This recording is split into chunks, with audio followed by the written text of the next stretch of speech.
अस्सलाम वालेकुम सत श्री अकाल जी। उम्मीद करना कि सारे ठीक हो दे। अच्छा जी, स्केदे दा दूसरा पार्ट और जैसे कि हर वीडियो रिपीट करना कि जिस स्टूडेंट ने थ्योरी पास कर ली है उन्होंने PDF मिल गया है, मेरे WhatsApp नंबर पर जरूर सेंड कर दिया करो ताकि दूसरे दोस्तों की भी हेल्प हो जाए जो रिसर्च कर रहे हैं। बाकी जी नवे स्टूडेंट वास्ते भैया इस चैनल के उत्ते 3 का पूरा कोर्स मौजूद है और पूरे का पूरा फ्री है। ਤੁਹਾਡੀ ਤਿਆਰੀ है तो बिल्कुल फ्री हो जाएगी। ਐਪਲੀਕੇਸ਼ਨ ਵੈਬ 3 ਤੇ ਗੂਗਲ ਤੋਂ ਡਾਊਨਲੋਡ ਹੋਵੇਗੀ ਐਂਡਰੋਇਡ ਫੋਨ ਦੇ ਵਿੱਚ। ਅਗਰ ਤੁਹਾਡੇ ਕੋਲ ਆਈਫੋਨ ਹੈ ਤੇ ਫਿਰ ਤੁਸੀਂ ਇਹ ਵਾਲੀ ਐਪਲੀਕੇਸ਼ਨ ਆਨਲਾਈਨ ਯੂਜ਼ ਕਰ ਸਕਦੇ ਹੋ। ਠੀਕ ਹੈ। ਤੇ ਬਾਕੀ ਜੀ ਕੁਝ ਵੀਡੀਓ ਜਿਹੜੀਆਂ ਨੇ ਇੰਗਲਿਸ਼ ਵਿੱਚ ਆ ਜਾਂਦੀਆਂ ਨੇ, ਉਹ ਤੁਸੀਂ ਵੀਡੀਓ ਪਲੇ ਕਰਕੇ ਸੈਟਿੰਗ ਵਿੱਚ ਜਾਣਾ ਹੈ। ਸੈਟਿੰਗ ਵਿੱਚ ਜਾ ਕੇ ਆਡੀਓ ਟਰੈਕ ਹੋਵੇਗਾ ਜਾਂ ਕੋਈ ਹੋਰ ਇਸ ਤਰ੍ਹਾਂ ਦਾ ਆਪਸ਼ਨ ਹੋਵੇਗਾ ਆਡੀਓ ਵਾਲੀ, ਉੱਥੋਂ ਤੁਸੀਂ ਓਰੀਜਨਲ ਆਵਾਜ਼ ਦੇ ਵਿੱਚ ਕਰ ਦੇਣਾ, ਉਹ ਓਰੀਜਨਲ ਆਵਾਜ਼ ਵਿੱਚ ਆ ਜਾਏਗਾ। ਠੀਕ ਹੈ। ਬਾਕੀ ਜਿਹੜੇ ਸਟੂਡੈਂਟ ਅੱਗੇ ਕਰ ਰਹੇ ਹੋ पढ़ रहे हो उन्होंने वास्ते कि स्केदा उन्ने चैप्टर दी करया करो जिन्ने चैप्टर तुसां पढ़े ने। अगर 2 चैप्टर पढ़े ने 2 विचों स्केदा करो, 10 पढ़े ने 10 विचों करो, 25 पूरे पढ़े ने तो 25 दे विचों स्केदा करो। ठीक है। मतलब जिन्ने पढ़े ने जिन्नियां दी तैयारी कीती है उन्नियां विचों ही स्केदा करना है। ठीक है। तो आर्गूमेंट ही करया करो जिन्ने कर सकते हो, गलतियां नहीं कटदियां, आर्गूमेंट ही करो, यही बेस्ट तरीका है गलतियां घटाने का। तो चलो जी बाकी दस के वेखने। Quando un pedone ਜਦੋਂ ਕਹਿੰਦਾ ਇੱਕ ਪੈਦਲ che spinge la carrozzina per bambini ਜਿਹੜਾ ਬੱਚੇ ਵਾਲੀ ਰੇੜੀ ਨੂੰ ਧੱਕਾ ਲਾ ਰਿਹਾ ਹੈ, attraversa la carreggiata और carreggiata cross ਕਰ ਰਿਹਾ ਹੈ, bisogna dargli la precedenza ਕਹਿੰਦਾ ਉਹਨੂੰ ਹੱਕ ਦੇਣਾ ਹੈ, solo se attraversa da sinistra a destra ਕਹਿੰਦਾ ਸਿਰਫ ਤਾਂ ਹੱਕ ਦੇਣਾ ਹੈ ਜੇ ਉਹ ਖੱਬੇ ਤੋਂ ਸੱਜੇ ਨੂੰ ਆ ਰਿਹਾ ਹੈ ਤੇ ਸਿਰਫ ਤਾਂ ਹੱਕ ਦੇਣਾ ਹੈ। ਫਾਲਸੋ ਜੀ। 17 नंबर बसीदियां जाना जे और ऑप्शन ही कोई नहीं। Il segnale raffigurato era निशान दिखाया गया है, ओब्लिगा लागू करता है, svoltare a destra o a sinistra सज्जे मुड़ना या खब्बे मुड़ना कहता है लागू करता है। फालतू जी सज्जे खब्बे नहीं, सिर्फ सीधियां। 18 नंबर अच्छा जी ਇਹ ਜਿਹੜੀ ਪਨੇਲੀਆਂ ਨੇ ਜਿਹਦੇ ਵਿੱਚ ਬਿਜਲੀ ਵਾਲਾ ਹੁੰਦਾ ਹੈ, ਇਹ ਤਕਰੀਬਨ ਹੁਣ ਹਰ ਸਕੇ ਦੇ ਵਿੱਚ ਆ ਰਹੀਆਂ ਨੇ, ਇਹਨਾਂ ਦੀ ਆਪਣੀ ਤਿਆਰੀ ਕਰ ਲੈਣੀ ਹੈ। ਠੀਕ ਹੈ। ਇਹ ਜਿਸ ਤਰ੍ਹਾਂ ਬਿਜਲੀ ਵਾਲਾ ਖਲੋਤੇ ਹੈ, ਇਹ ਜਿਹੜੀਆਂ ਗੱਡੀਆਂ ਦੇ ਸਾਹਮਣੇ ਤੋਂ ਆ ਰਹੀਆਂ ਨੇ ਜਾਂ ਜਿਹੜੀ ਦੀ ਬੈਕ ਸਾਈਡ ਤੋਂ ਆ ਰਹੀਆਂ ਨੇ ਉਹਨਾਂ ਵਾਸਤੇ ਇਹ ਪੋਜੀਸ਼ਨ ਰੋਸੋ ਇਸ਼ਾਰੇ ਦੇ ਬਰਾਬਰ ਹੈ, ਉਹ ਕਿਧਰੇ ਵੀ ਨਹੀਂ ਜਾ ਸਕਦੀਆਂ। ਠੀਕ ਹੈ।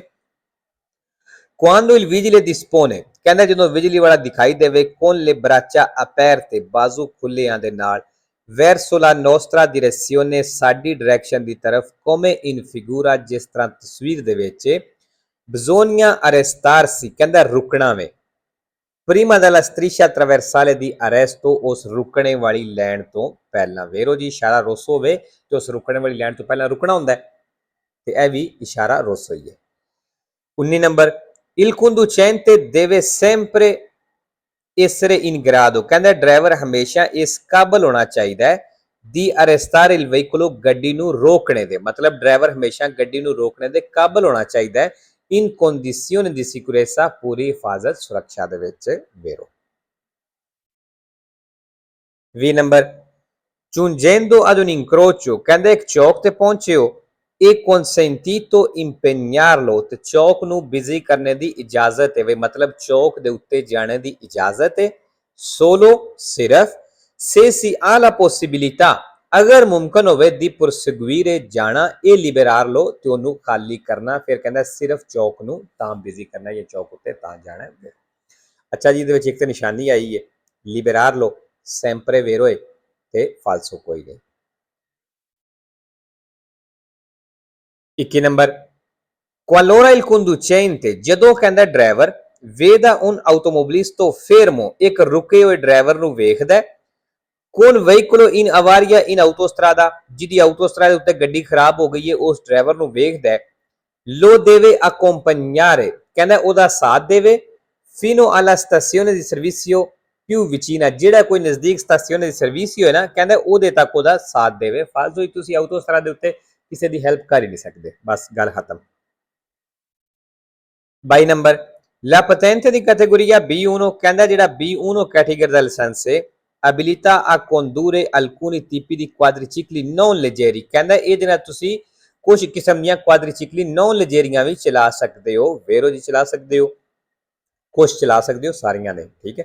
23 number Quando assicurazione per la responsabilità civile auto, ਜਦੋਂ ਕਹਿੰਦਾ ਇੰਸ਼ੋਰੈਂਸ ਅਰਚੀਆ ਜਿਹੜੀ ਏ ਇਹ scaduta di validità, scaduta ਹੋ ਗਈ ਹੈ ਮਤਲਬ ਖਤਮ ਹੋ ਗਈ ਏ, si può incorrere nella confisca del veicolo, ਵਈ ਗੱਡੀ ਜਿਹੜੀ ਹੈ ਤੁਹਾਡੀ confisca ਹੋ ਸਕਦੀ, ਮਤਲਬ ਜ਼ਬਤ ਹੋ ਸਕਦੀ, ਵਈ ਬੰਦ ਹੋ ਸਕਦੀ ਹੈ vero। 24 number il segnale raffigurato era ਨਿਸ਼ਾਨ ਦਿਖਾਇਆ ਗਿਆ in autostrada, ਕਹਿੰਦਾ autostrade ਦੇ ਵਿੱਚ viene posto ਲੱਗਿਆ ਹੁੰਦਾ ਹੈ a una distanza maggiore di 250 metri, ਕਹਿੰਦਾ 250 ਮੀਟਰ ਤੋਂ ਜ਼ਿਆਦਾ ਫਾਸਲੇ ਤੇ ਲੱਗਿਆ ਹੁੰਦਾ ਹੈ ਆਟੋਸਟਰਾਦੇ ਦੇ ਉੱਤੇ। ਫਾਲਤੂ ਦੀ ਆਟੋਸਟਰਾਦੇ ਤੇ ਨਿਸ਼ਾਨ ਨਹੀਂ ਹੁੰਦਾ। 5 ਨੰਬਰ ਜੀ ਨਿਸ਼ਾਨ ਦਾ ਕੀ ਮਤਲਬ ਹੈ? strada ex urbane principale ਜਿਹੜੀ ਹੈ ਉਹ ਸ਼ੁਰੂ ਹੋ ਗਈ ਹੈ। il segnale raffigurato prescrive, ਜਿਹੜਾ ਨਿਸ਼ਾਨ ਦਿਖਾਇਆ ਗਿਆ ਦੱਸ ਰਿਹਾ ਹੈ la circolazione, ਵ ਜਿਹੜਾ ਚੱਲਣਾ ਵੇ per file parallele, ਮਤਲਬ file parallele ਬਰਾਬਰ ਲੈਣਾ ਵੇ ਜੁੜ ਕੇ ਚੱਲਣਾ ਜੇ falso। 26 number la distanza di sicurezza ਫਾਸਲਾ è commisurata anche alle condizioni fisico-fisiche del conducente, ਕਹਿੰਦੇ ਡਰਾਈਵਰ ਦੇ ਜਿਹੜੀ ਦਿਮਾਗੀ ਔਰ ਜਿਸਮਾਨੀ ਜਿਹੜੀ ਹਾਲਤ ਹੈ ਉਹ ਹਿਸਾਬ ਨਾਲ ਵੀ ਹੋਣਾ ਚਾਹੀਦਾ। ਵੇਰੋ ਜੀ ਅਗਰ ਬੰਦੇ ਦੀ ਤਬੀਅਤ ਕਦੀ ਨਹੀਂ ਠੀਕ ਹੁੰਦੀ ਤੇ ਫਿਰ ਤੁਹਾਨੂੰ ਚਾਹੀਦਾ ਕਿ ਡਿਸਟੈਂਸ ਵਧਾ ਲਓ, ਉਸ ਹਿਸਾਬ ਨਾਲ ਵੀ ਰੱਖ ਲਓ। 27 ਨੰਬਰ ਅੱਛਾ ਜੀ ਤਸਵੀਰ ਵੇਖ ਲਓ। ਪਹਿਲਾਂ ਤੇ ਟਰਾਮ ਜਾਣਾ ਹੀ ਜਾਣਾ ਹੁੰਦਾ, ਇਹਦੀ ਤੇ ਪਹਿਲ ਹੋ ਗਈ। ਪਿੱਛੇ ਰਹਿ ਗਈਆਂ 3 ਗੱਡੀਆਂ, ਦੋ ਦੇ ਅੱਗੇ ਦਾਰੇ ਪ੍ਰੈਜ਼ੀਡੈਂਸ਼ੀਅਲ ਨਿਸ਼ਾਨ ਨੇ, ਵੀ ਇਹ ਤੇ ਪਹਿਲਾਂ ਜਾ ਨਹੀਂ ਸਕਦੀਆਂ। ਟੀ ਤੋਂ ਬਾਅਦ ਜਾਏਦੀ ਜੀ, ਤੇ ਫਿਰ ਇਹਨਾਂ ਦੋਵਾਂ ਵਿੱਚੋਂ ਵੇਖ ਲੈਣਾ ਪੀ ਤੇ ਬੀ ਵਿੱਚੋਂ ਵੀ ਕਿਹਦਾ ਦੇ ਇਸ ਤਰ੍ਹਾਂ ਖਾਲੀ ਬਣਦਾ, ਪੀ ਦਾ ਬਣਦਾ, ਫਿਰ ਜਾਏਦੀ ਪੀ ਤੇ ਐਂਡ ਤੇ ਜਾਏਦੀ ਬੀ। ਟੀ ਜੀ ਪੀ ਤੇ ਬੀ ਇਸ ਹਿਸਾਬ ਨਾਲ ਜਾਣਦੀਆਂ। nell'incrocio rappresentato nella figura da ਚੌਕ ਤਸਵੀਰ ਦਿਖਾਇਆ ਗਿਆ ਇਹਦੇ ਵਿੱਚ il conducente del veicolo P, ਜਿਹੜਾ P ਗੱਡੀ ਦਾ ਡਰਾਈਵਰ ਹੈ, ha la presidenza, ਕਹਿੰਦੇ ਦੀ ਪਹਿਲ sul veicolo B ਦੇ ਉੱਤੇ। ਵੇਰੋ ਜੀ P ਦੀ B ਨਾਲੋਂ ਪਹਿਲ ਹੈ। 28 ਨੰਬਰ trainando rimorchio, ਕਹਿੰਦਾ rimorchio tow ਚੈਨ ਕਰਦੇ ਹੋ occorre verificare, ਜ਼ਰੂਰੀ ਹੈ ਕਿ ਤੁਸੀਂ ਚੈੱਕ ਕਰ ਲਓ ਜਾਂ ਜ਼ਰੂਰੀ ਹੈ ਚੈੱਕ ਕਰਨਾ ਕਿ il carico gravante sul gancio, ਵੀ ਜਿਹੜਾ ਤੁਸੀਂ ਵਜ਼ਨ ਜਾਂ ਸਮਾਨ ਰੱਖਿਆ ਗਾਂਚੋ ਦੇ ਉੱਤੇ, ਹੁੱਕ ਦੇ ਉੱਤੇ, ਨੇ altri assetto del veicolo, ਵੀ ਗੱਡੀ ਦੀ assetto ਨੂੰ ਚੇਂਜ ਤੇ ਨਹੀਂ ਕਰ ਰਿਹਾ। ਇਹ inclinazione del fascio luminoso dei fari, ਤੇ ਜਿਹੜੇ ਸ਼ੀਸ਼ੇ ਜਿਹੜੇ ਰੋਸ਼ਨੀ ਵਾਲੀਆਂ ਚੀਜ਼ਾਂ ਨੇ ਮਤਲਬ ਲਾਈਟਾਂ ਨੇ, ਇਹਨਾਂ ਨੂੰ ਨੀਵਿਆਂ ਤੇ ਨਹੀਂ ਕਰ ਰਿਹਾ। ਵੇਰੋ ਜੀ ਅੱਛਾ ਜੀ ਹੁਣ ਮੈਂ ਸਮਝਾ ਦੇਣਾ। alteri ਮਤਲਬ ਚੇਂਜ ਤਬਦੀਲ, assetto del veicolo, assetto del veicolo ਕੀ ਹੁੰਦੀ ਹੈ? ਜਿਹੜੀ ਗੱਡੀ ਔਰ ਸੜਕ ਦੇ ਦਰਮਿਆਨ ਗੈਪ ਹੁੰਦਾ ਹੈ ਨਾ, ਉਹਨੂੰ assetto ਆਖਦੇ ਨੇ। ਠੀਕ ਹੈ, ਤੇ ਉਹ ਕਹਿ ਰਹੇ ਵੀ ਜਿਹੜਾ ਵਜ਼ਨ ਤੁਸੀਂ ਹੁੱਕ ਦੇ ਉੱਤੇ ਪਾਏ ਹੈ, ਇਸ ਚੀਜ਼ ਨੂੰ ਵੇਖ ਲੈਣਾ ਹੈ ਕਿ ਉਹ assetto ਨੂੰ ਕੰਮ ਤੇ ਨਹੀਂ ਕਰ ਰਿਹਾ, ਵੀ ਮਤਲਬ ਜਿਹੜੀ ਉਹ ਹੁੱਕ ਹੈ ਉਹ ਜ਼ਿਆਦਾ ਨੀਵੀਂ ਤੇ ਨਹੀਂ ਹੋਗੀ ਵਜ਼ਨ ਪੈਣੇ ਦੀ ਵਜ੍ਹਾ ਤੋਂ। ਠੀਕ ਹੈ।